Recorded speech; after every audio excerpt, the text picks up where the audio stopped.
Today, I have the honor of interviewing someone whose journey in bodybuilding is nothing short and inspiring. Aris is a self made athlete who started with zero guidance, relying purely on his determination, discipline, and passion for the sport. Despite juggling his roles as a father, husband, and manager, he managed to rise through the ranks, earning not just one, but two pro card and claiming the title of ICN overall champion. What's even more remarkable is that after achieving so much on his own, Aris chose to humble himself and become a student again, this time through the Kaizen program. His story is a powerful example of what's possible when talent means structure and when physical fitness is paired with personal development and mindset mastery.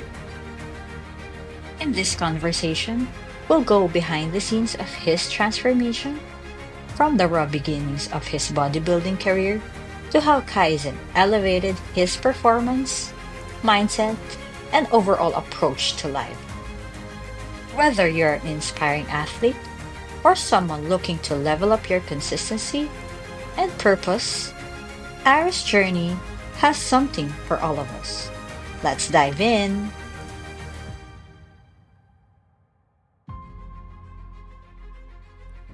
Sa mga hindi nakakaalam, maaga po ako nabyudo and during that time, I was in despair. And I have a coworker na nagkakalisthenic that time and he encouraged me to try it. And for me, para mabisi din ako, I try it out and I have a good progress naman and I lose a good amount of weight.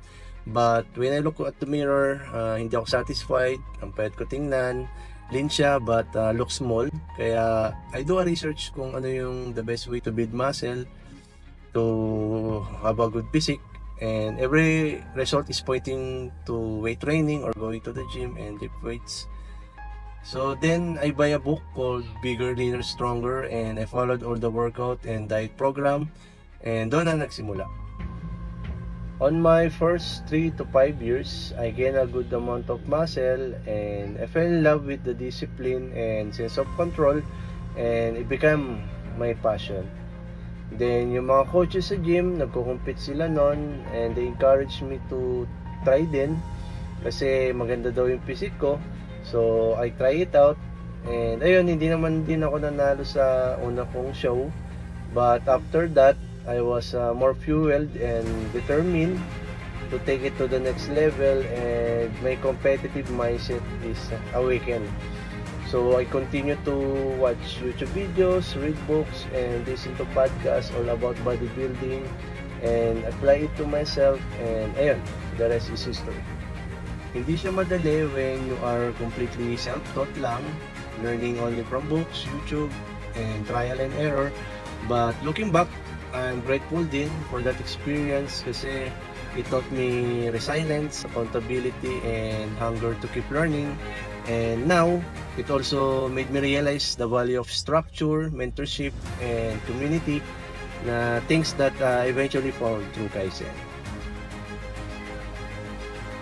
On my early competitions for training and nutrition, hindi naman ganong challenges kasi nga mahilig akong manood ng YouTubes tapos in-explain naman sa books kung paano mag-calculate ng target calories, paano estimate yung stage weight and importance ng mga macronutrients lalo na ng protein. So ayun, I just followed everything that makes sense and ayun, pinaka challenges lang talaga sa competitive bodybuilding is yung yung experience ko is yung posing, yung pag-hold ng poses while staying composed and confident sa stage and yung makuha yung tinatawag na true stage lean condition. So yun, sa mga unang compete, hindi ko siya agad din nakuha. Tapos yung peak week protocol, ayun, talagang trial and error din kasi iba-iba yung gumagana sa bawat isa. So yun, through experience, doon ko siya natutunan and ayun, through continuous improvement. For personal challenges, it was very challenging, lalo na sa case namin na merong son with autism. But the key here talaga is yung communication with people around you, acknowledge that you need help. I was very lucky lang din na super supportive ng wife ko na si Kat, because I know without her support, I cannot do it, or I don't think na magiging successful ako sa competitive bodybuilding. Sa work, one thing I learned naman is from Coach Chi and Coach Loy is to assign tasks to your people and trust them. Kasi I am a person that I like doing it myself, kasi I know pag ako yung gumawa, matatapos ko siya. Pero eventually kasi, ayun, I find myself with too many tasks, work, na pwede ko naman talaga i-delegate. So, ayun, nag-start akong mag-delegate and mag-assist sa team ko.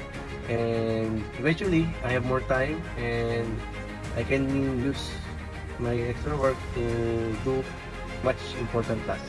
Pero when competing, meron talagang mga maapektuhan, like yung mga social events. If I can avoid yung mga kainan, lalo na pagka deep na sa diet, talagang hindi ako pupunta just to stay on track. Tapos yung sleep ko talagang, ayun, nagsasacrifice siya talaga. Kasi, ayun, natutulog kang gutom, gising kang gutom. So, talagang I just doing my best to recover. On my early experience then, the biggest lesson I learned were about time management, the importance of preparation and knowing when to ask for help, and work delegation. Yun, yung early experience showed me that passion alone isn't enough. You need structure and support system. Ayan, kwento muna tayo. It started with Jason Cruz. Nag-start siya sa Kaizen Season 5. And then when he joined, he is telling us about Kaizen. And I was intrigued kasi align si Kaizen dun sa what I believe na sa fitness, which is all science-based, plus malaking factor daw yung community, and meron ding self-development na talagang talagang yun yung nag-interest sa akin. Tas yun nga, nung natapos yung season, I saw his transformation, which is only few can achieve given na 100 days lang siya. Kaya nung nagkaroon ng interest yung wife ko na sikat na mag-join, I didn't stop her kasi I really like what Kaizen is teaching, and she also needs the personal development part kasi may pagka-pessimist si Kat noon eh. Tapos during free time niya, ang ginagawa niya, nagawa siya ng mga online selling sa social media. So yun yung naging libangan niya. And then after season 6, I witnessed din yung transformation ni Kat, not just in fitness but more on personal development. Ang laki na naging improvement niya. Kaya nung mag-start na yung season 7, hindi kaya din nila ako na mag-join. And during this time, ito yung yung time na nagdadalawang isip na rin ako kung ano ba yung gusto ko talagang i-pursue sa buhay ko, and hindi ko nakikita yung work ko na parang ito na yung gusto kong gawin for the rest of my life. So parang gusto ko i-pursue yung passion ko, which is fitness, and I want to grow and I want to invest on myself. So nakita ko si Kaizen na yung self-development, which is ito yung parang kulang sa akin talaga na ino-offer nila, eh nakita ko nga improvement sa wife ko and sa pamilya ko. So ayun, kaya nag-join din ako sa Kaizen to constantly improve yung mga kulang sa akin. Kaizen helped me address my weakness, which is yung sa mindset and emotional discipline. I was already disciplined as a workout and diet pero I was lack sa structure in mindset, work, and emotional control. So yun talaga yung nag-improve sa akin when I joined Kaizen. It proved me not just physically but more on mentally and emotionally. Actually, when season 7 started, wala akong plan to compete to any competition. But when I saw the post of ICN sa Facebook and Instagram, napansin ko na near siya nung end ng 100-day challenge ni Kaizen. So pumasok agad sa isip ko na teka, pwede to para sulit na din yung prep and additional motivation. to give it your all. And ayun, dito ko rin na-realize yung sinasabi dun sa lesson ni Kaizen na pwede kang mag-book agad ng photoshoot ahead of time para extended na parang accountability. So yun yung ginawa ko sa case ko, nagbayad agad ako ng full registration para wala lang atrasan. Ayun, manghihinayang ka. So yun, what I did is aggressive cutting, knowing na short lang yung prep, and I just believe in myself and stayed locked in my plan. During prep, I faced several setbacks, but ang isa sa mga major yung I got bitten by an insect a few weeks before the show, and hindi ko akalain na lalala siya na umabot sa cellulitis. So nag-swell siya, tapos na-turn into cellulitis. So because of it, I need to stop lifting weights kasi nandito siya sa finger ko. Kapag pinipilit ko mag-workout, lalo siya nag-worse kasi mas nag-circulate yung bacteria daw.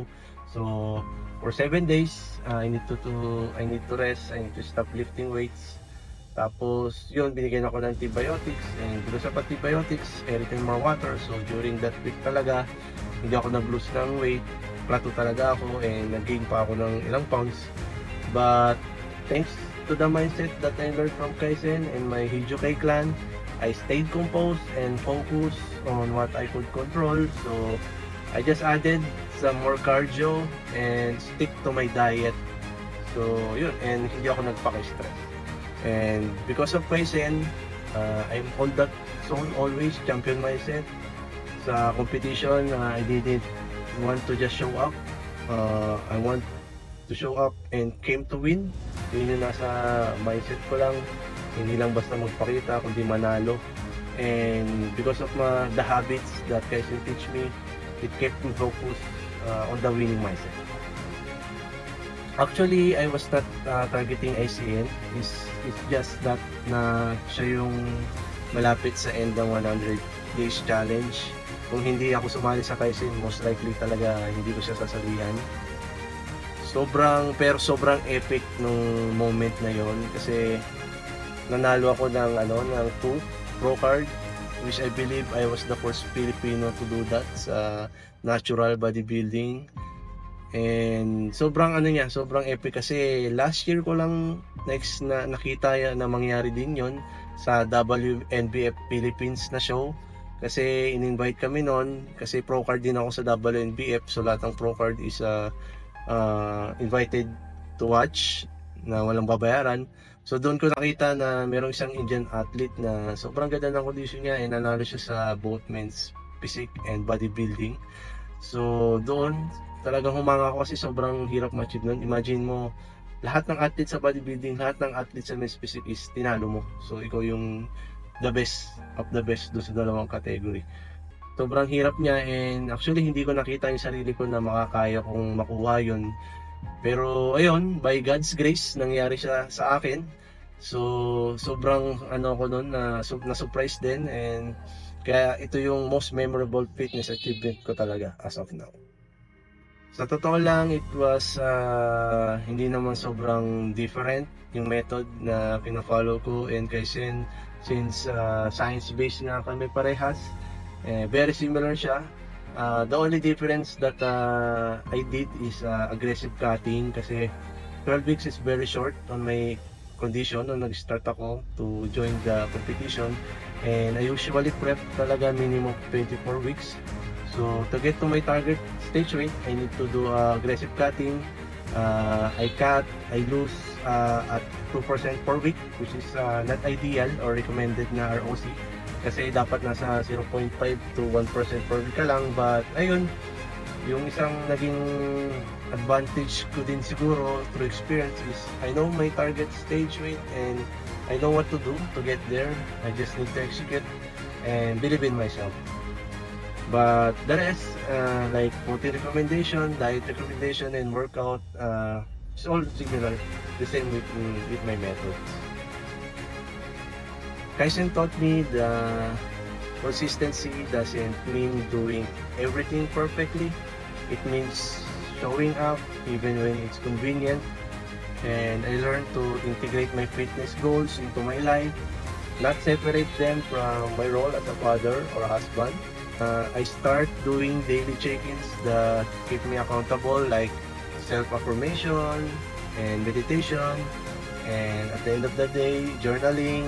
And now I use my extra time to listen or watch for self-development and fitness-related programs. When I become a student again, some myths or beliefs that has been shattered is yung asking for help is a weakness, because when I become a student, I learned that it's the smartest move to be a high performer. So becoming student again humbled me, and it elevated every area of my life. With Kaizen, I moved from just being a bodybuilder to a high performer individual. Kaizen gave me a structural mindset framework that made me more efficient, more focused, and more emotional stable. Hindi na ako yung nag-overthink lagi, and I just start executing. And syempre yung support system ni Kaizen community and my teammates, it made a huge impact. In the past, I felt like I was doing everything alone, but this time, I had people pushing me, holding accountability, and genuinely wanting me to win. In just 12 weeks, I proved to myself na you can still achieve a very good physique, and I felt more in control of my body than ever before. And beyond physical, I also become more present in my relationships with my wife, my children, and family, and at work. And I communicated better with my wife, and I can delegate more efficiently at work, and found my purpose in life. My time management also improved. I stopped wasting time on unimportant tasks and focus on what matters most. Number one, don't chase perfection. Just keep on getting better every day and keep on showing up. Number two, set clear and realistic goals and crush it. Number three, most of all, apply Kaizen's lesson beyond the gym. Your body will change, yes, but the biggest transformation happens in your mind and heart. And finally, number four, embrace and enjoy the journey. Every rep, every meal, every journal, every small win, all adds up. Stay in the process, and the result will come.